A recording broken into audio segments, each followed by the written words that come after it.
This is intended to be somewhat of a guide for your more advanced person of the tools you really need to be able to work on your bow effectively.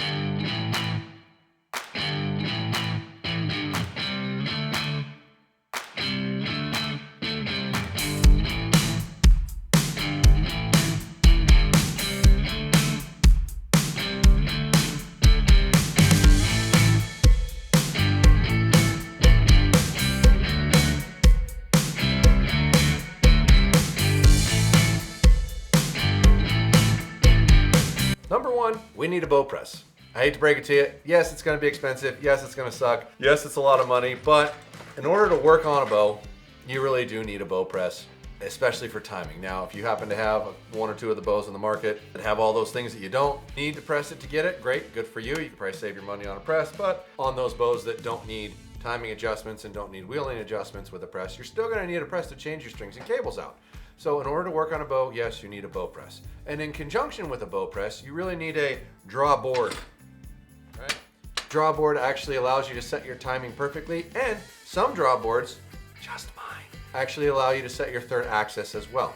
Along to be able to set a third axis or any sight adjustments, you need some kind of a bow vise. This is expensive, this is a lot, but the good bow vices start around 200 bucks. All right, so it's like half of a bow press, still relatively important.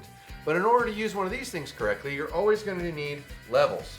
Whether it's a Hamskea Gen 2 level, which there really needs to be some improvement on this, but currently this is what exists. Or your string level, Podium two-way string level. Going to be relevant in both of those things. You will need this setting your third axis as well, no matter what you do, in the draw board. Doing any serving or working on your bow, you're going to need a knife or a sharp blade. I usually generally prefer a knife, something like that. Cutting serving, taking old serving off, cutting loop material, etc. You're going to need a knife, no way around it. Along with a knife, you are going to need fire. You know, cavemen created it, God gave it to us, depending on what you want to look at. It's necessary for working on your bow, you're going to need it. If you're serving, you're going to need serving material. Little segue. Very important. I really prefer the BCY 400 nylon. It's easy to work with. It doesn't cut your hands when you try to pull on it and tighten it. It's a relatively simple product, but you always want to put wax on it. Use wax is important to get on this material. It makes it tacky when you go to tie it and let go of it. You're going to need that as well. Next thing on the list is Allen wrenches, and there's a whole different bunch of kind of Allen wrenches, so it's not as simple as one tool. Granted, you can use one tool, but it's going to be a lot better if you have several.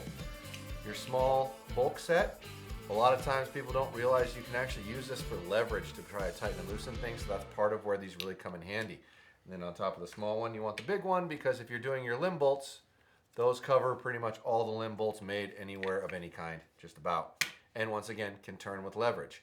A loose set with stubby ends, super important. There are frequently screws on sights, especially sometimes arrow rests, that you cannot get at with a regular tool like that. You have to have something like that. Infinite set. In fact, if you only have one set, you kind of need this one. Just being honest, we do sell a ton of these. It's an Easton tool. All these are Easton tools.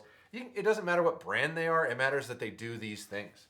If you have a Hoyt, a PSE, multiple other of the bows out there, a lot of their module screws are actually the Torx bits or the star bits. So you also will need a star bit tool set in your Allen wrench arsenal. A magnet tray on your bow press is freaking priceless. These are only like $5-10 bucks. You just, I tried. If you look at this set, magnet, put metal things on there, they don't fall off. I also have a big little one back here. Beautiful plus. If you're going to work on your own bow, you need a paper tuner. Papertuner.com, it's hard to beat theirs. We do sell them on our website, or you can go directly. There's one right behind me.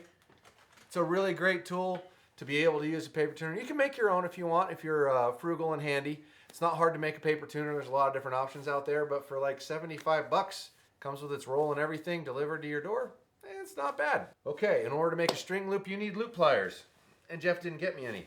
Easton Elite loop pliers. They also had standard loop pliers. You can do both with both. This one's probably more versatile if you're only going to get one, but I actually personally use both of them regularly depending on what I'm doing. This one for leverage, the other one for intricate work. It's a little easier to grab with, but they both do a good job, and you can survive with one or the other. Let's see, grain scale, working on arrows. You're gonna need to know what crap weighs, trying to match weights together, take your points, inserts, arrows, weigh them all separately, and do the math to figure out which combination will work better to make them all weigh the same. Huge plus there. Bow scale, you wanna know what your bow weighs. You're gonna need that. That usually goes in conjunction with the draw board or something of that nature. But in order to know what your peak weight is and or adjust it and check it, you're gonna need this. This will also tell you your holding weight. Very versatile, very beneficial. Last but not least, my favorite tool in the arsenal, a silver Sharpie. Whenever you're dealing with metal and black and things of that nature, this will actually effectively draw on it so you can see it. It's always good to mark your arrow rests, sights, cables where they come across the cam, any part that can move, marking and orientating them so you know where they are, and if they shifted you would be able to tell, is hugely beneficial. So all those things are really kind of necessary to do a decent job in your own home shop. But tell me what you think. What tools did I not think about? What did I forget? Because I'm a bonehead, knuckle dragging idiot. Comment down below, let me know. Please try to buy this stuff from your local archery shop, although I'm willing to bet most of this stuff they don't sell. If they don't sell it and they're not going to sell it and they're not really interested in selling it, head over to podiumarcher.com for all those archery needs. $99 and up is free shipping, and coupon code MFJJ will save you a little money. Comment down below what we need to make videos about, what information you need, what questions do you have that we can answer. What did I forget? Oh, number one, coffee, which is empty and I am out of, and which is why I might not seem as enthusiastic as normal, because this is like our 6th one today. But every guy needs coffee. Someone claims this hydrates you. If that's true, I'm just going to stop drinking water altogether. Love the stuff. So, thanks for watching, guys. Hope it was fun. Hello, welcome back to the YouTube channel. MFJJ here with PodiumArcher.com, talking about a last chance draw board 2.0. What was wrong with the first version? The one, you say? Well, in order to get a bow to time correctly, you have to actually pull it unevenly. And what I mean by that is when you grab the string in your hand, they're staggered. They're not the same. They're not even with each other. And if you grab a draw board in a straight line, it will pull it slightly out of time. You'll be about a half twist to a twist out, trying to get it perfectly timed. And that was what was wrong with the original draw board. And this version is an improvement of that. But I don't know why I'm talking about it. Let's just show you. You'll notice there's an actual drop in here where it staggers the position that the bow would actually sit in its handle. And you can adjust it to your optimum height. So you can measure where your burger hole is in your bow and then where the handle is down, and that's how much you should move this down to adjust the timing. Now, to get it actually correct, so you can customize it for your own bow, and it looks like you can actually put it in a strap around stirrup and hold it in place, which is pretty cool, I'd like to say.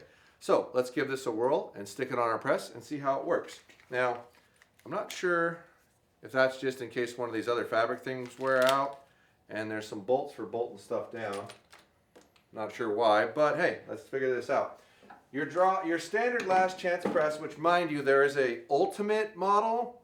So if you ever see that when you're listing it and looking at it on the website, the ultimate model is for the ultimate press.